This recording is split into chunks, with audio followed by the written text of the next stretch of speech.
So let's get into it. I want to talk about a hot topic that's going on in the military now. And it's something that changed when we just had the new election and we had the new commander in chief. And you guys can guess what it is. It's about that trans initiative.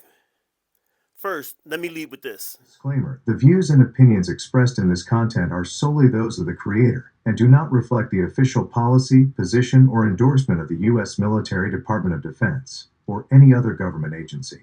This content is for informational and entertainment purposes only. So, check it out.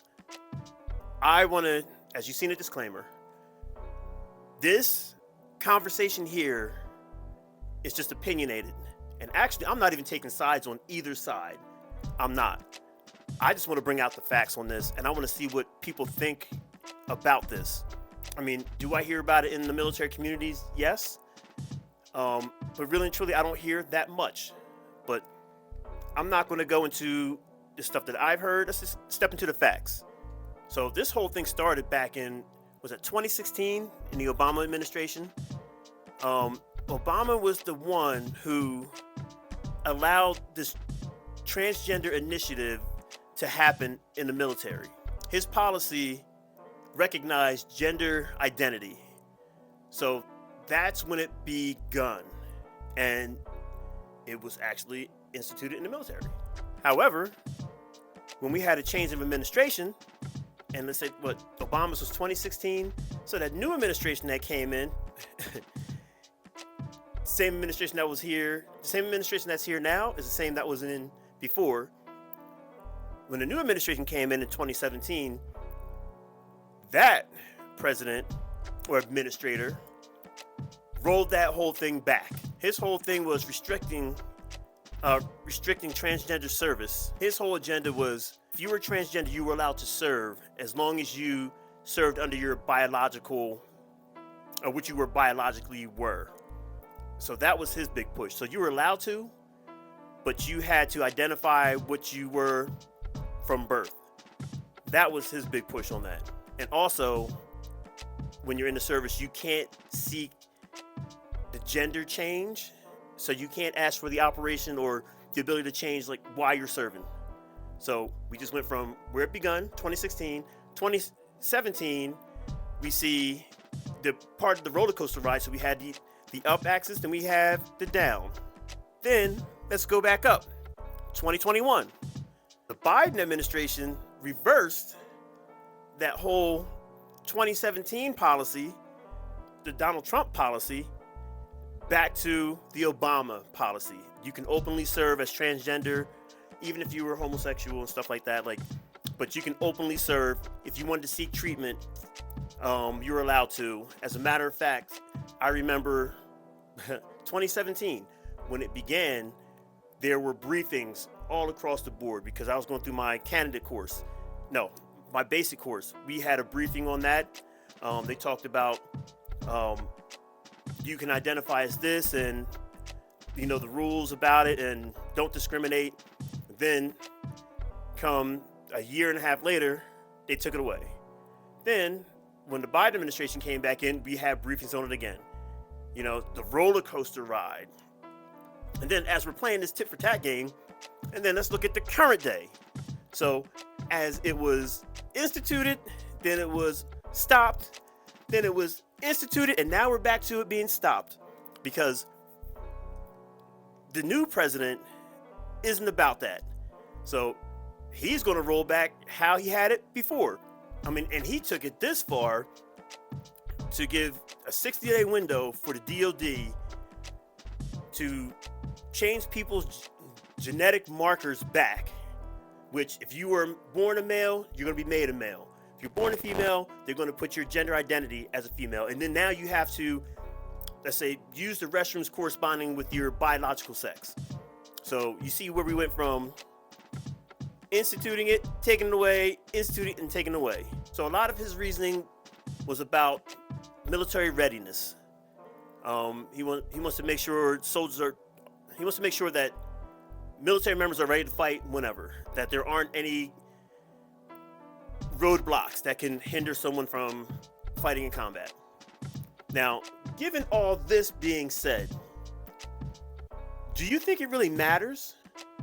Do you think it really matters on if you are transgender or not? Let me step onto this side. The one argument is, yes, it does matter, because if you're going through all this treatment, you're non-deployable. If you're non-deployable, you can't serve in a combat, or you can't serve overseas in a combat environment. You're going to be left behind because you're going through treatment, you're going through hormones, and so forth. That's one side of the argument. That's a big side of the argument. The other side of the argument is you should be able to be what you want to be. Be all that you can be. You should be able to be whatever you want to be. Does it matter? No. That's how the other side is looking at it. Now, do you think that this is affecting military readiness? That's my question. Now, we're not going to talk about the economic part of it, because yes, the money has to come from somewhere to support this on either side. My thing is it going to affect the military readiness? I know when they had Don't Ask, Don't Tell, I mean, I go back in the military, boot camp 1997. When they had Don't Ask, Don't Tell, yeah, we knew who was and who wasn't. Literally, it's Don't Ask, Don't Tell. You can be whatever you want.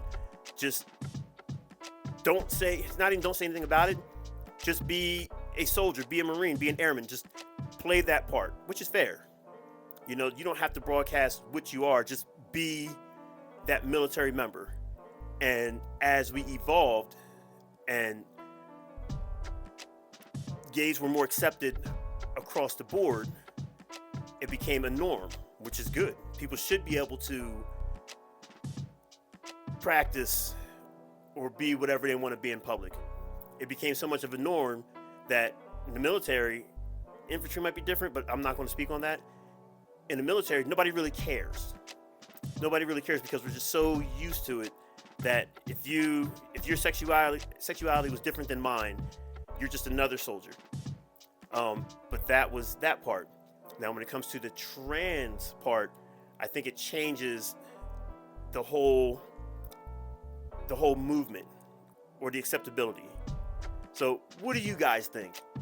I mean, because you can have someone who's homosexual and still serve downrange with no problems, or if you have someone who's transgender going through the operation, going through the process, and it could impact serving in a combat zone, and we're not in combat. So do you think it really matters? Let me know down in the comments, and we can have this discussion about this. Let me know what you guys think, because I've been asking people. I get more of a biased approach when I ask one side or the other, and I'm not going to tell you who's who. So let me know down in the comments what you guys think. Like and subscribe and all that good stuff. I just enjoy bringing these topics, to light, because people are afraid to talk about them. And like I said, these are my opinions. This whole discussion does not reflect anything on the military. Disclaimer. But as I digress, let me know what you guys think. Should this be changed back to what it was? You could take that both ways. Should it be changed back to allowing? Should it be changed back to not allowing? What do you think? On that note, I'm going to get out of your hair for the night. God bless America. Stay dangerous. Peace.